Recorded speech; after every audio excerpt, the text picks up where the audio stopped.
Hello and अस्सलाम वालेकुम, मैं हूं ज़ैफ़र खान और आप देख रहे हैं समा डिजिटल का प्लेटफॉर्म। और PSL 8 के मुकाबले जारी हैं। एक्साइटमेंट से भरपूर 2 मैचेस हुए, लेकिन इस वक्त जो तीसरा मैच जारी है मुल्तान सुल्तान और कोयटा ग्लैडिएटर्स के दरमियान। मुल्तान के होम ग्राउंड पे वहाँ सिचुएशन थोड़ी सी ऑफ कलर है कोयटा ग्लैडिएटर्स के लिए। ऑल्दो ये एक्सपेक्ट नहीं किया जा रहा था कि ऐसी सिचुएशन होगी, क्योंकि बहुत तगड़ी और बहुत बड़ी टीम, स्टार स्टडीड टीम बनाई थी कोयटा ग्लैडिएटर्स ने। लेकिन इट हैपन्स ऑन डे। तो हमारे साथ हमारे पैनल में मौजूद हैं अरसलान और साथ साथ बाबर खान।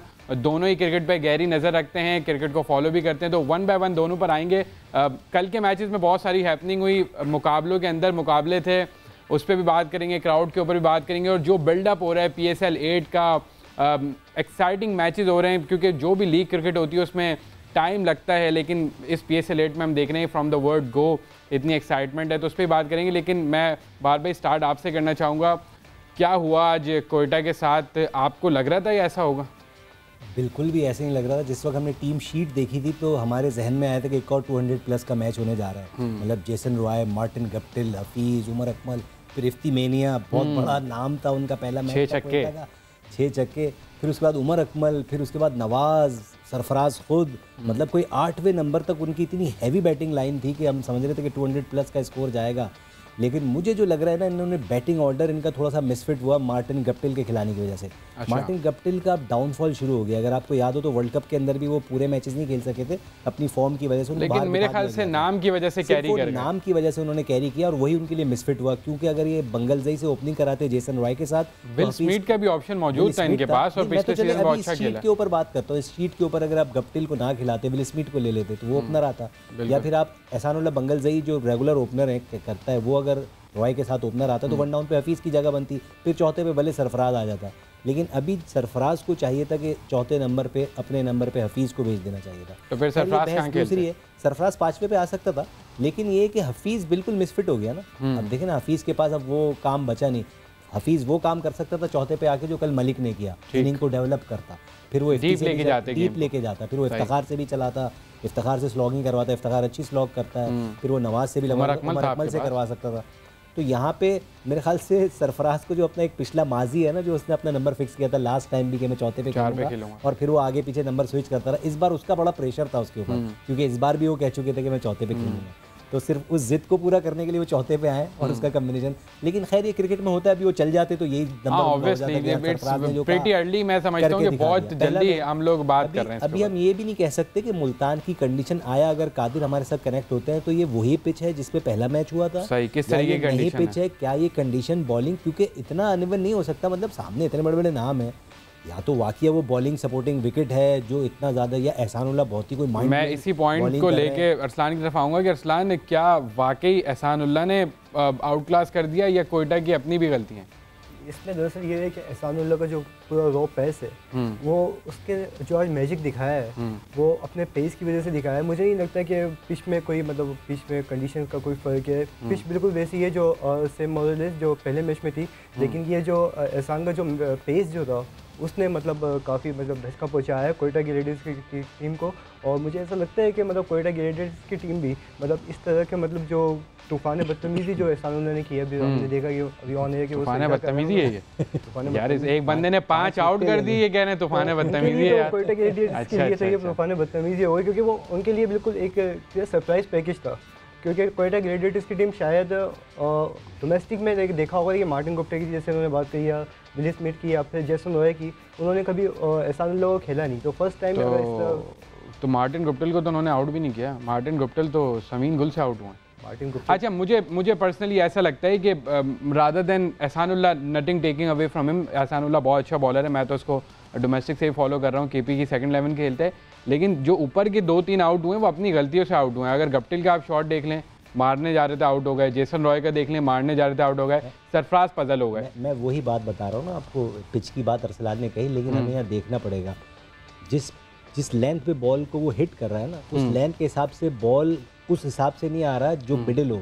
मिस शॉट हुआ गप्टिल का, वही मिस शॉट हुआ, उसके बाद आउट मेरे ख्याल से राय का, वो खेलने कहीं और जा रहा था, लेकिन बंगलजई का भी वही मिस शॉट हुआ, सामने मिड ऑन पे इजी कैच, बिल्कुल ऐसा ही, ये मिस शॉट की वजह से जाता है। इट्स मीन के बॉल पड़ने के बाद उस लेंथ पे नहीं आ रहा, तो इससे तो यही जाहिर हो रहा है कि पिच वो बिहेव नहीं कर रही जो एक नेचुरली कल कराची की पिच बिहेव कर रही थी, या पहले मैच में मुल्तान के मैच में, लाहौर के मैच में जो बिहेव कर रही थी। ये चीज़ देखना पड़ेगी कि, और एक चीज़ और है कि आज एहसानुल्लाह का गुड डे था, वो आज जो कर रहा है बिल्कुल, ये तो खैर क्रिकेट में होता है। लेकिन मुझे बताएं कि दोनों से ही सवाल है कि Umar Akmal tried and tested, मैंने उनसे बात भी की परसों, इंटरव्यू भी किया, वैसे भी हमारी बात हुई, बातें बहुत बड़ी हैं, बहुत ही बड़ी बातें हैं, रिजल्ट वही है। आज टेलर मेड सिचुएशन थी, जिस तरह इमाद ने कल अपने आप को साबित किया, मलिक ने साबित किया, आज भी वही रिजल्ट। क्यों भाई बार भाई, आप तो बहुत अच्छे से फॉलो कर रहे हैं, क्या मसला है? ये बातें इतनी हैं, क्रिकेट इतनी है। देखें, जो वो आपने मिसाल सुनी होगी, जो गरजते हैं वो बरसते नहीं हैं। अब ये उस वाले फॉर्मेट पे चले गए हैं कि सोशल मीडिया पे बातें करके ना एक अपना इमेज बना के रखो,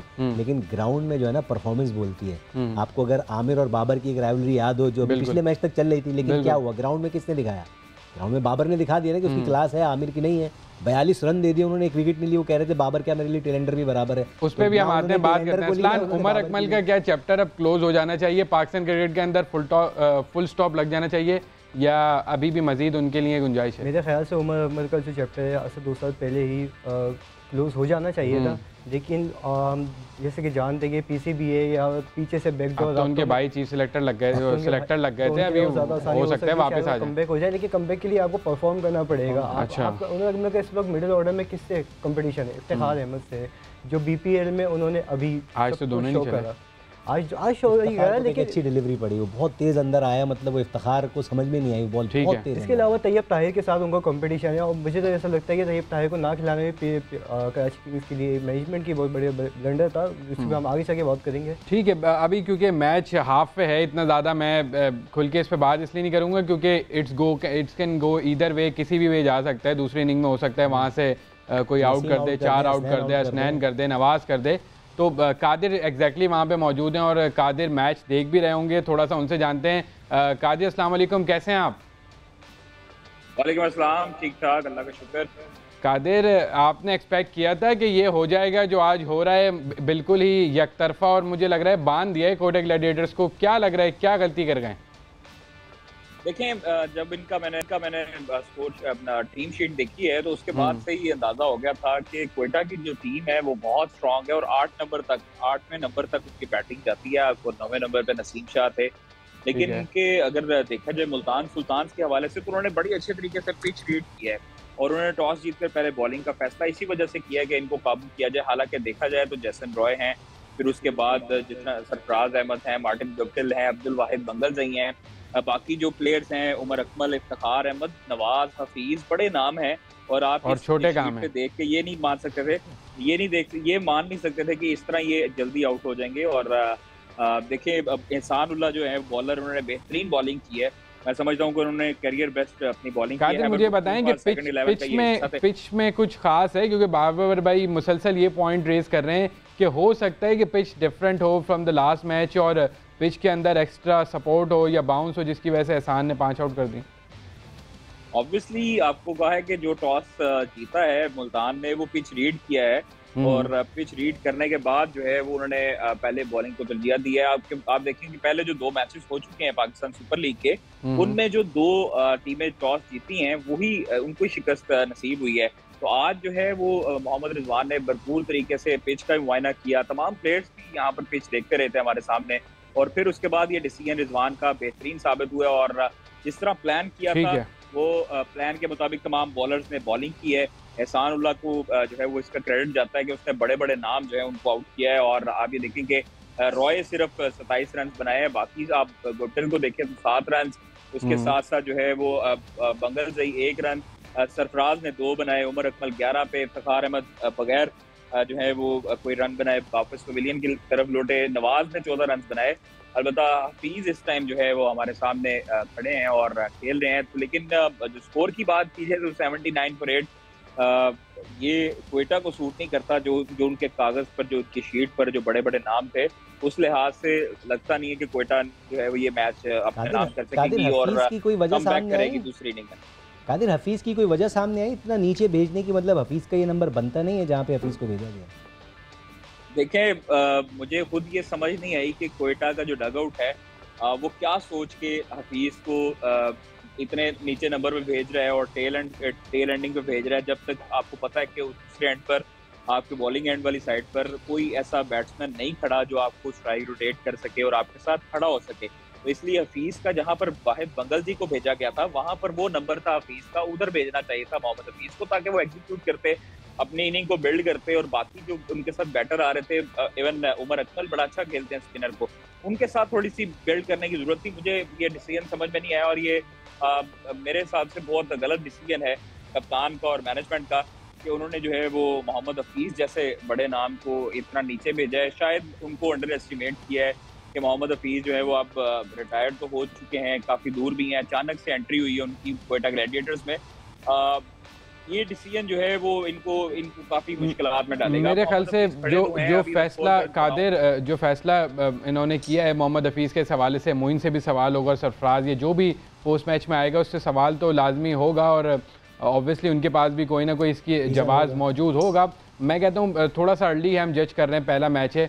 कादिर, मैं आपकी तरफ दोबारा भी आऊँगा, थोड़ा सा कल के मैच पे चले आते हैं क्योंकि ये मैच तो अभी होल्ड पे है, चल रहा है। पहले मैं साथ साथ जो भी हमारे नाजरीन यूट्यूब पे और फेसबुक पे समा के देख रहे हैं, अपने कमेंट्स भी करते जाएं। अगर आपको मुल्तान के स्टेडियम के हवाले से कुछ अपडेट्स चाहिए या मैच के हवाले से तो कमेंट्स करते जाएं ताकि हम आपके जवाब भी देते जाएं। साथ साथ कल के मैच पे बाबर भाई मैं आपके पास आता हूँ, Arsalan, and then I will go to Qadir. एक राइवलरी तो थी, बात हो रही थी बाबर आमिर, लेकिन इतना कुछ बड़ा नहीं हुआ जिसके बाद इतना शोर मच गया कि पता नहीं बाबर ने क्या कर दिया आमिर के साथ। और ये मतलब इतना ज़्यादा हेट मुझे समझ नहीं आती कि एक खिलाड़ी जिसने आपको 2009 का वर्ल्ड कप जिताया, फिर इतनी फतवात दिलवाई, 17 की चैंपियंस ट्रॉफी जितवाई, 17 की जब चैंपियंस ट्रॉफी जितवाई तब वो फिक्सर नहीं था, अब आउट ऑफ नोवेयर वो फिक्सर हो गया, क्यों हो रही है? देखें, ये आप सोशल मीडिया फॉलो करते हैं, एक टीम है पूरी जो बाबर को चाहती है कि बस वो यहाँ पर रहे, यहाँ से नीचे ना जाए। सही। उसके खिलाफ अगर आप खिलाफ नहीं, मतलब अगर आप एक जनरल बात भी कहेंगे कि यार बाबर का ये शॉट सिलेक्शन इस वक्त अच्छा नहीं था, ठीक है उसने 90 रन किए, 80 रन किए, लेकिन जिस बॉल पे वो आउट हुआ वो उसकी क्लास का नहीं था, मतलब वो इससे अच्छा खेल सकता था, वो गलत शॉट खेल के आउट हुआ। वो उसके ऊपर भी आपको मतलब ऐसे ऐसे अलकाबात दे देंगे कि जिससे आपको लगता है कि यार हम कोई उसके दुश्मन थोड़ी, हमने तो बोला था कि वो स्टार खिलाड़ी, उसने 90 की तो सेंचुरी पे जाए, बिल्कुल डबल सेंचुरी करे। तो वो अब जैसे वो 96 की इनिंग थी उसकी कराची टेस्ट की, बिल्कुल ऐसा ही है, उसको डबल करनी चाहिए थी, लेकिन मैच जिताना चाहिए था, फिनिश करना चाहिए था, और हमें उससे एक्सपेक्टेशन भी यही है, बिल्कुल। लेकिन अगर वो उस वक्त एक रैश शॉट खेल के, एक गलत शॉट सिलेक्शन करके, तो अब जब आप इस नंबर पे पहुंच जाते हैं ना, नंबर 1, तो यहाँ पे पहुंचना मुश्किल नहीं होता, पहुंच जाते हैं, वहाँ पे रहना मुश्किल होता है। तो उस रहने के लिए आपको जो है ना बहुत सारे, लेकिन मसला बाबर का नहीं है, मसला उसके पीछे जो उसकी एक फैन फॉलोइंग आ गई ना, वो बहुत खतरनाक है।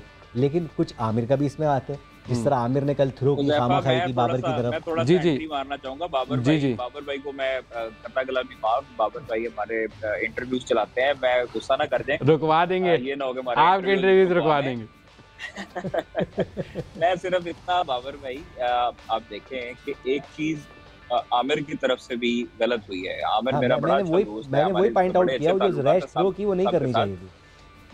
देखिए ये बात जो है वो कबल अज़ वक्त आपने एक मैच से पहले ये बात करनी है और आपने एज ए प्राउडी होकर ये बात की कि बाबर तो टेल एंडर की तरह है।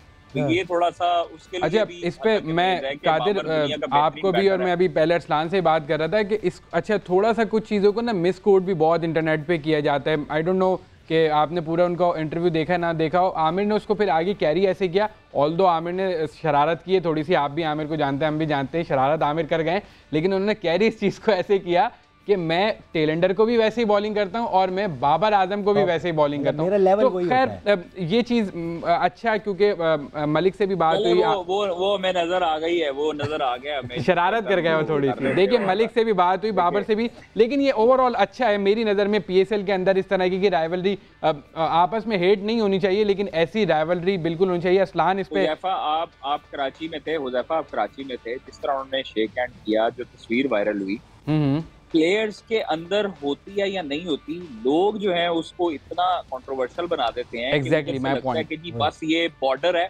और इसके पार गए तो गोली बजेगी। बिल्कुल आप ऐसा ये ही है। देखें कि इस तरह की कोई चीज नहीं होती प्लेयर्स के दरमियान, हमारी आपस में कई दफा गुफ्तगू हुई है, वो ऐसी कोई गुफ्तगू नहीं होती जो बाहर सोशल मीडिया पर या हमारे कुछ लोग जो हैं ओके, उसको इतनी हवा बना देते हैं। तो ऐसी कोई मामला नहीं होते। प्लेयर्स जो है ये हुस्न है पीएसएल का, ये इसी तरह ही होने चाहिए ताकि आप जो लाहौर कराची है वो उससे भी निकल के तो बाद में जो है वो आप जाएं। तो अभी ये एक और कैट ड्रॉप हो गया माशाल्लाह। चलें कादिर, बहुत शुक्रिया आपने अपना और टाइम दिया। मैं आप मैच पे फोकस करें और थोड़ी सी कोशिश करें कुछ पढ़ के फूकें ताकि जो शायकीन वहाँ पे बैठे हुए वो मैच अच्छा देख सकें। कल भी हम ये बात कर रहे थे कि अच्छा मैच हो। जी जी, बता दूं, मैं आपको शायकीन की बात बता दूं। यहाँ पर जो मेरे सामने है 1 2 3 4 5 6 इंक्लोयर्स जो हैं वो तकरीबन हाली हैं, और एक इंक्लोयर से 2 इंक्लोयर में आवाम नजर आ रही है। वो इस वजह से कि माशाल्लाह पहले महंगाई बढ़ी है और बिल्कुल ऐसा ही है, इन्फ्लेशन प्राइस जो है वो बहुत ज्यादा रखी गई है। तो इसलिए हमें कोई यहाँ पर इतना खास इंक्लोयर्स में रश कोई नजर नहीं आ रहा, सिर्फ एक इंक्लोयर। ठीक है कादिर, गॉट योर पॉइंट। कल हम इस पे लाजमी बात करेंगे टिकट्स के ऊपर भी कि टिकट्स नहीं बिक रहे हैं, क्या इशू नहीं है। अरसलान और बार भाई एक एक फाइनल वर्डिक्ट चाहूँगा इस मैच का, क्या देखते हैं कोयटा को क्या राइड करना चाहिए अगले मैच के लिए, और कल मैच है कराची और इस्लामाबाद का, कौन जीत रहा है टू बोथ ऑफ यू? उससे पहले मैं एक चीज़ कहना चाहूँगा, अभी वक़ार बात कर रहे थे कादिर ख्वाजा। मैं कराची के बारे में कहना चाहूँगा, कराची ने कल किंग्स की तरह नहीं खेला। वो बिल्कुल ऐसा लग रहा था कि वो छपरीज की तरह खेल रहे, कराची छपरीज की तरह ज़्यादा खेल रहे थे। क्योंकि जितना कल आमिर ने एग्रेशन दिखाया, 15 स्माइल्स दे दी, एग्रेशन दिखाया, ओवरथ्रो कर दी, लेकिन जो उनको चाहिए थी परफॉर्मेंस विकेट कॉलम में वो नहीं है बिल्कुल, जिसका नुकसान हुआ कराची तो कराची किंग्स के लिए बस मैं इतना ही एक एडवाइस देना चाहूँगा कराची किंग्स को कि घोड़ों के रेस में गधे नहीं दौड़ा करते। आप जो है फॉर्चुनेटली और अनफॉर्चुनेटली आप जिसका भी इसको लेना चाहें, मैदान में आप ट्रॉफी जीतेंगे खेल कर, मुंह से नहीं जीत सकते। तो ठीक है, पहला मैच था, मार्जिन दे दें। आज के मैच में कोयटा को आगे क्या सही करना है और कल कौन जीत रहा है? कोयटा को अभी सिर्फ एक ऐसे टोटल की तरफ जाना है जो एक डिफेंड कर सकें जिसको वो, यानी कि 130 135 अगर ये पहुंच जाते हैं तो उनकी बॉलिंग में जान है। और जिस तरह का पिच बिहेव कर रही है ना, बॉल बल्ले पे बहुत आराम से नहीं आ रहा। बिल्कुल एग्जैक्टली, आप तो उनके पास भी नसीम है, उसके पास उनके पास भी हसनैन है, उनके पास भी नवाज है, बॉलिंग अच्छी है उनके पास, तगड़ी बॉलिंग है। तो अगर वो एक अच्छा टोटल कर लेते हैं तो, और हमेशा लो स्कोरिंग मैच ट्रिकी होता है, बिल्कुल एग्जैक्टली, तो इंटरेस्टिंग मैच होगा, स्कोर थोड़ा रिस्पेक्टेबल हो जाए तो अच्छा होगा। ठीक है, हम सब यही होप कर रहे हैं कि एक अच्छा कॉन्टेस्ट हो, क्योंकि जो लोग स्टेडियम में बैठे हैं वो भी, और हम सब लोग, और जो पूरे पाकिस्तान में और दुनिया भर में पीएसएल को देख रहे हैं, वो एक और एक्साइटिंग नेल बाइटिंग थ्रिलर देखें। हाई स्कोरिंग ना हो लेकिन नेल बाइटिंग और लोगों को मजा आए। इस उम्मीद के साथ कि अच्छा मैच होगा, और कल का मैच भी बड़ा एक्साइटिंग है। इस्लामाबाद यूनाइटेड कराची किंग्स के खिलाफ खेलेगा, उस पर कल बात करेंगे। उम्मीद ये कर रहे हैं हम कि पीएसएल के तमाम मैचेस अच्छे हों और इन्जॉय करें तमाम लोग, और पाकिस्तान को जो टैलेंट हंट है वो मिलता रहे। इसके साथ मुझे अपने पूरे पैनल को इजाज़त दीजिए। इंशाल्लाह आने वाले वक्त में इसी समर डिटेल के प्लेटफॉर्म पे, फेसबुक लाइव पे और यूट्यूब लाइव पे एक बार फिर से आपकी खिदमत में हाजिर होंगे। अल्लाह हाफ़िज़।